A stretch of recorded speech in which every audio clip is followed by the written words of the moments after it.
What's up, everybody? This is hashtag homeless day number 20. And just another crazy day on a crazy ride that I don't have any control over. I can control what's in my purview and under my control. But there are so many things that are just completely up to God right now that I just have to leave it in His hands. I'm sitting under a pagoda because it's raining outside and there's a little parklet in the middle of town. There might be some background noise. You know, if you watch this channel, that's gonna happen. It keeps the rain off me. I'm sitting on a bench. I was just about to shoot today's update video and I got a call from my probation officer. And I had to go have a meeting with him. And, this guy is really friendly. He is really cool. He has been really supportive. I'm going to say, staying out of the way and standing back and letting me be proactive about trying to find a job, finding a place to live, and all of those different things. Now, I got some news today, and I'm glad I didn't shoot the video yet. Because I was just about to shoot the video, but then I had to go meet with him we stood outside and talked for about 5 minutes. And he wanted to look me in the eye and give me some information that, he didn't want to talk to me over the phone, that's all. This guy has been, like I said, super friendly. In fact, so far, all the people I've met in the federal probation office have been super friendly and I have certain opinions about people that work in the government and law enforcement. Obviously, if you Google my name and see how I went to prison, you're going to see some of the opinions that I had. They're pretty extreme, and I said some things that were just completely idiotic and that I never meant. It was blowing off steam. It was the kind of thing that you can say to your best friends and they know that you're just venting hot air, and vice versa. They're not the kind of things that you should post on social media for the public to consume, even if you think nobody's paying attention. People are. When I started posting these videos on YouTube, I didn't think anybody was paying attention. Turns out they are. I'm getting 1,000 views on a video. More than one video. One video's up over 2,000 views, and just in the last few days, I went from having 190 subscribers to over almost 300. I might have 300 right now by the time you watch this video. It's happening fast. So I'm going to get we're 3 minutes in. I'm going to get to the point. My probation officer met with me today to inform me that because the person who I moved here for, I moved to Jamestown, I was released from prison to go to Jamestown, New York, specifically because an important person in my life and I were supposed to have a future together. And I was moving in for that purpose, at least up until the point where everything was approved by the probation office to move. And then shortly before I was released from prison, things took a turn for the worse. And it was, the situation became extreme, extremely hostile towards me. And that's all I'm going to say about it. Things just didn't work out.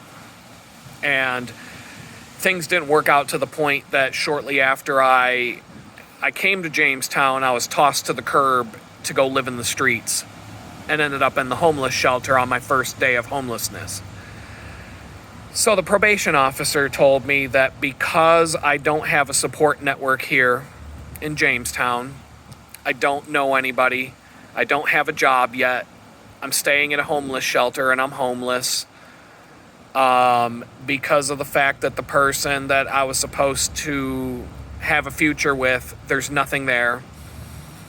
And for all those reasons, they told me that I have to leave Western Pennsylvania, or I have to leave Western New York now and go back to Western Pennsylvania where I was originally living when I was arrested. And that kind of, that's a double-edged sword, because in one way I was really making progress and really trying to get on my feet here.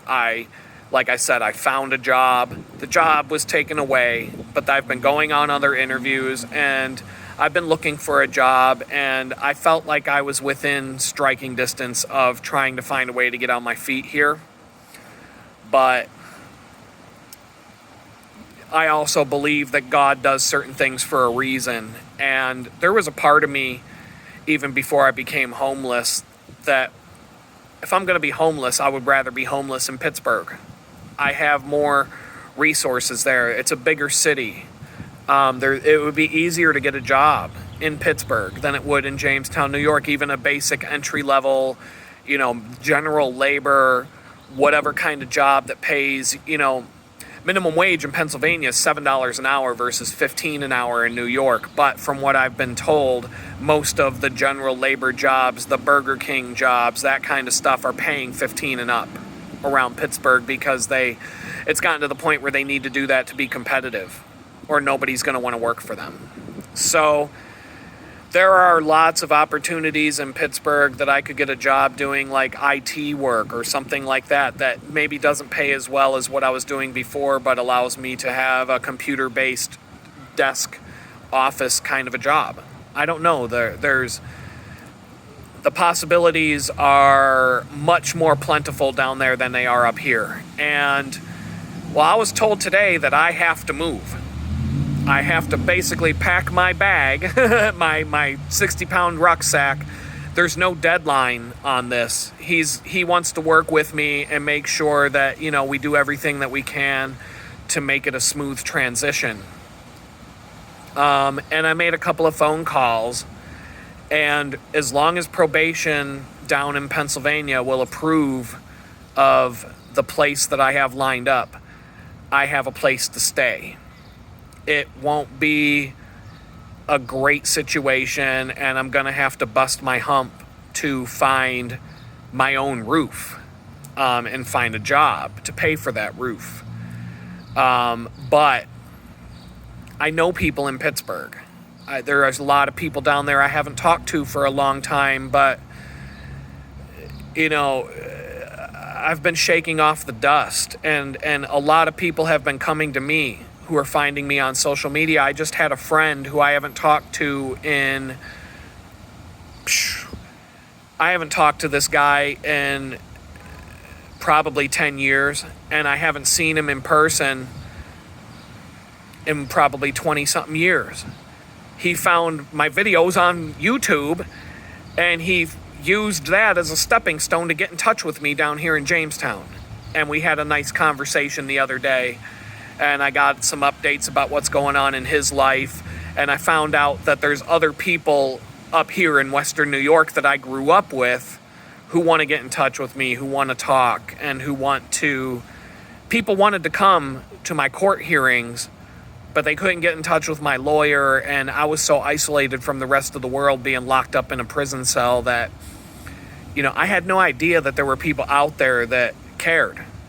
And now that I've been released and I popped up on some social media here and there, LinkedIn, I got a Facebook account with no followers. I've got an Instagram account with no followers. I'm starting over from scratch in terms of all that stuff. But people are finding me mainly because my case got so much national attention that people all over the country knew about it. And so people are telling me that they checked in, they've been keeping up with the case to find out what's going on. They found out I got released. They started searching around. They found me online. Awesome. I know that when I go back to Pittsburgh, there was a part of me that was so scared to go back to my hometown. I grew up in Western New York. I spent the first 18 years of my life outside of Rochester. But I consider Pittsburgh to be my hometown and the surrounding area because I spent most of my life from 18 years old up to my early 40s in the city of Pittsburgh and every neighborhood around the city at some point in time. And then I moved out to Amish country about an hour north of Pittsburgh, but I still considered Pittsburgh to be my home. It was just a longer commute for jobs where I worked from home and didn't have to commute. But I would still go into the city for different reasons. So I'm comfortable in Pittsburgh. I feel like when I'm down there, I'm going to be able to set up a network of people that I know. And, God works in mysterious ways, and I feel like that visit from my probation officer today to let me know that I'm essentially being kicked out of Western New York, like, it makes me nervous. I'm sick and tired of the chaos, having the rug ripped out from under me every 2 to 3 weeks. Everything that's going on, there's no stability. I mean, I've never experienced this level of chaos in my life. It's hard to deal with. But I really do believe God wants me back in Pittsburgh. I'm going to get to see my son. Whew, wow, man, that's tough. I can't even talk about that without... I haven't seen my son since the night I got arrested. We went out to dinner together at his favorite restaurant, and it's been over 20 months, 21 months, something like that. I have not seen my son since that day. And if this whole situation in Pittsburgh works out and I'm allowed to stay where I'll be trying to stay and have a roof over my head until I get my own, I'm going to get to spend a lot of time with my son because it'll be really close. And that right there makes the whole thing worth it. I got to change the subject because that's too much for YouTube today. But that'll be a really good thing. And so I think God is setting up a situation to get me back on my feet and to help me get to the next place. And if you've watched any of these videos, I think it's been perfectly clear I do not want to be in Jamestown, New York.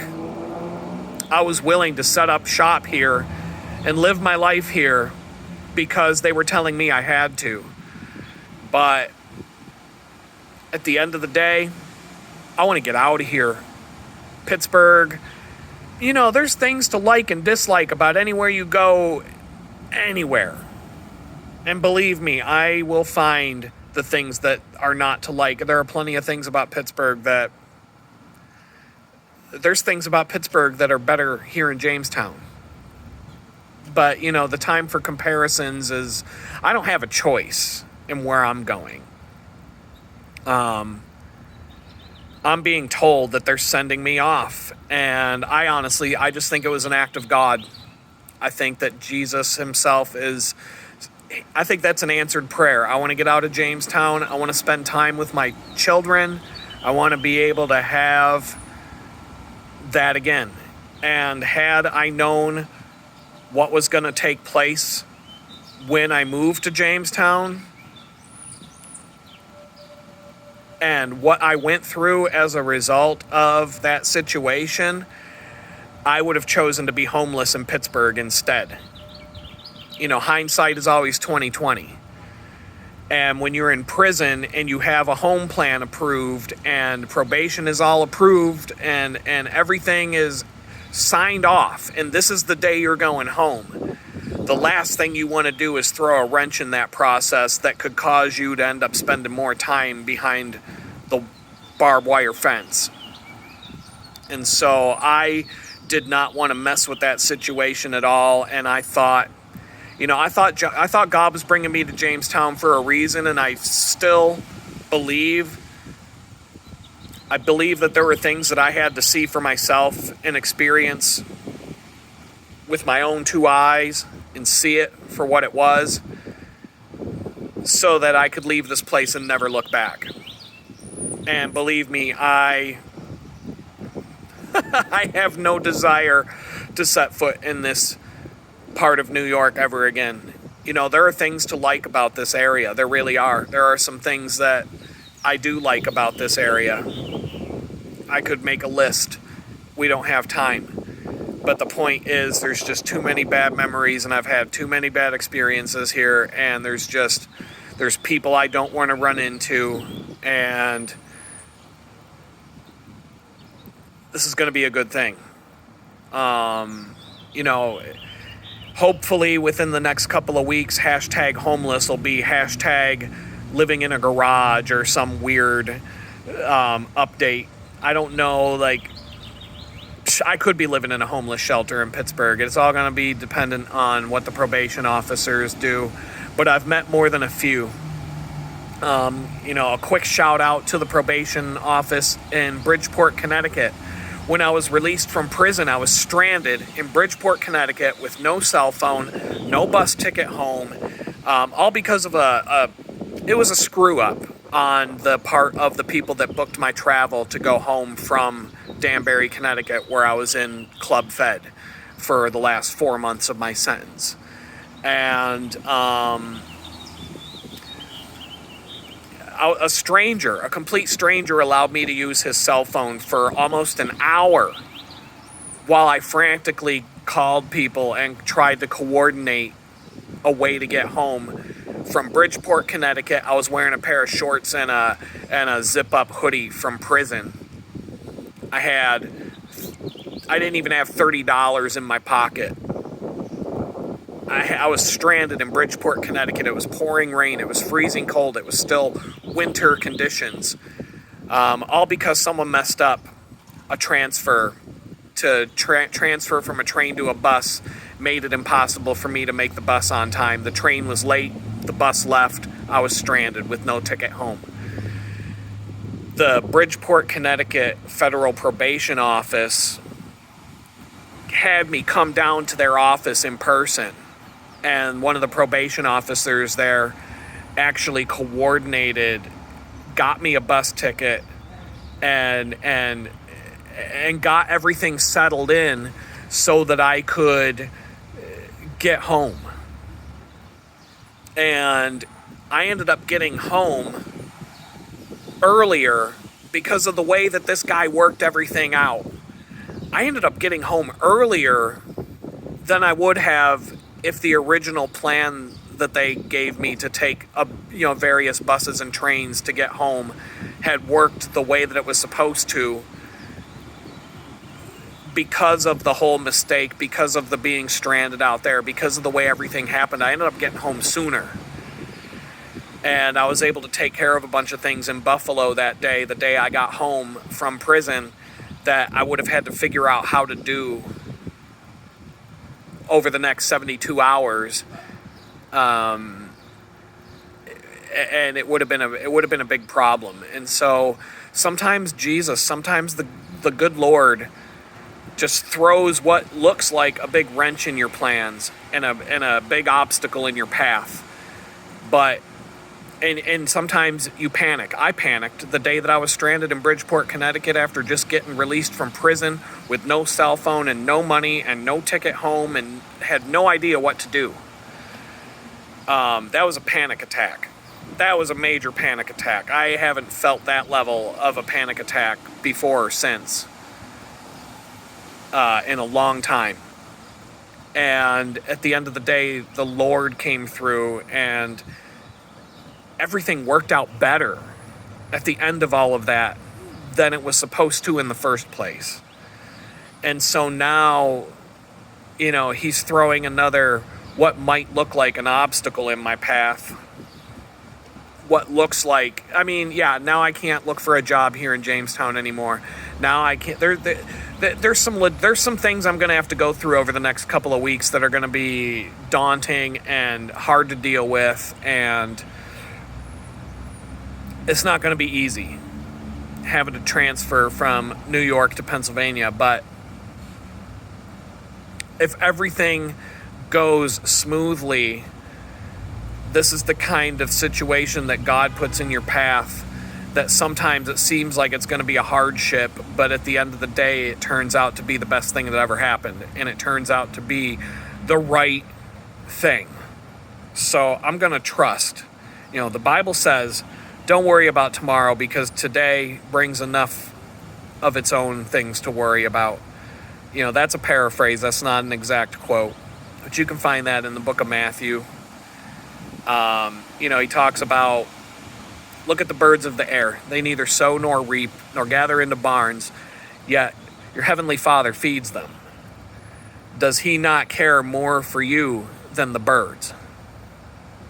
So he's going to provide for you, especially if you're asking him to. And, the events of today and the way everything kind of shook down this whole week of not getting that job and some of the other things that I haven't mentioned, it all just kind of pointed to this. You know what? You're just going to go back to Pennsylvania, be around your son. You're going to find a job down there, and you're going to get back on your feet down there, and you're going to be far enough away. You're going to put enough distance away from the things that happened here in Jamestown that you'll be able to get over it, and you'll be able to move on mentally. And so I'm looking forward to it. And with that, I'm going to wrap this video up for today, and I'll see y'all tomorrow.